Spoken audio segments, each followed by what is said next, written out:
Korps Baret Komando Pasukan Khusus, Kopassus dibentuk pada tanggal 16 April tahun 1952. Kopassus disebut merupakan pasukan elit Tentara Nasional Indonesia, TNI yang sangat disegani di antara pasukan khusus yang ada di dunia. Satuan elit Angkatan Darat itu banyak menyelesaikan beberapa misi-misi berbahaya baik operasi militer maupun non-militer. Satu di antara kisah heroik seorang anggota pasukan komando yakni kisah Pratu Suparlan, prajurit dari Komando Pasukan Sandi Yuda, Kopasanda atau sekarang bernama Kopassus yang sendirian menghabisi ratusan musuh.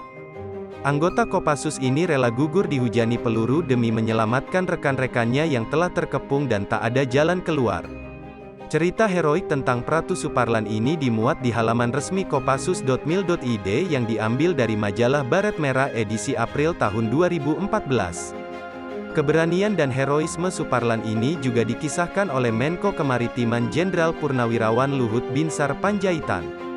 Berikut kisahnya, adalah Pratu Suparlan personel Nanggala LII Kopasanda yang melakukan aksi heroik gugur demi bangsa dan negara pada saat menjalankan tugas di Timor Timur atau sekarang bernama Timor Leste.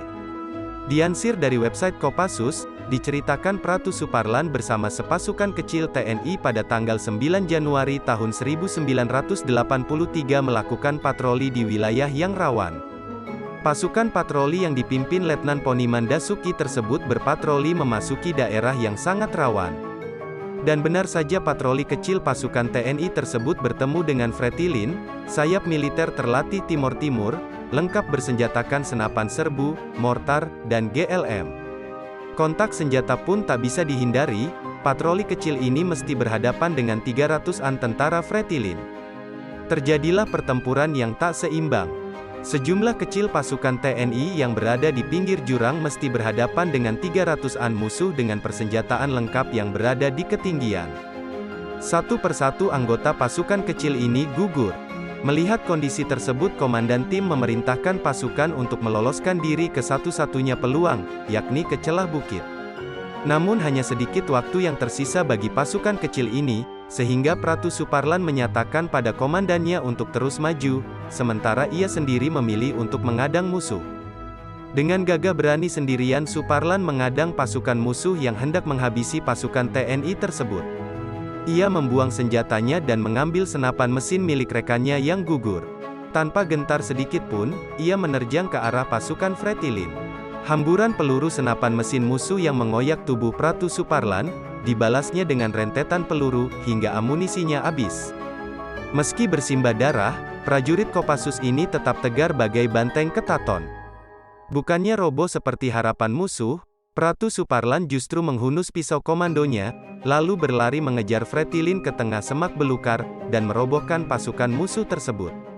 Mengira prajurit TNI ini telah berhasil dilumpuhkan, gerombolan Fretilin ini mengerumuni Suparlan yang jatuh terduduk kehabisan tenaga. Namun di luar dugaan setelah puluhan musuh tersebut berkumpul mengerumuninya dengan sisa tenaga yang ada, ia susupkan tangan ke kantong celana. Dalam hitungan detik, dicabutnya pin granat, lalu ia melompat ke arah kerumunan Fretilin di depannya seraya berteriak, "Allahu Akbar!" Dentaman keras membahana, mengiringi robohnya puluhan Fretilin, bersama seorang prajurit Kopassus bernama Prajurit 1 Suparlan. Sebanyak 83 orang Fretilin dilaporkan meregang nyawa pada kejadian tersebut, serta puluhan orang ditangkap hidup-hidup. Sementara dari pihak TNI hanya 7 orang yang gugur. Jenazah Suparlan ditemukan tidak utuh. Keberanian baktinya pada negara, Suparlan dianugerahi KPLB, kenaikan pangkat luar biasa satu tingkat lebih tinggi dari pangkat semula yaitu Kopda, Anem.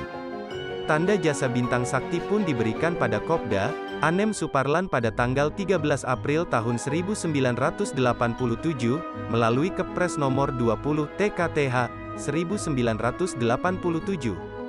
Nama Suparlan juga diabadikan di Monumen Seroja, Komplek Markas Besar TNI Cilangkap, serta diabadikan sebagai nama lapangan udara perintis di Pusdikpassus Batu Jajar, Bandung.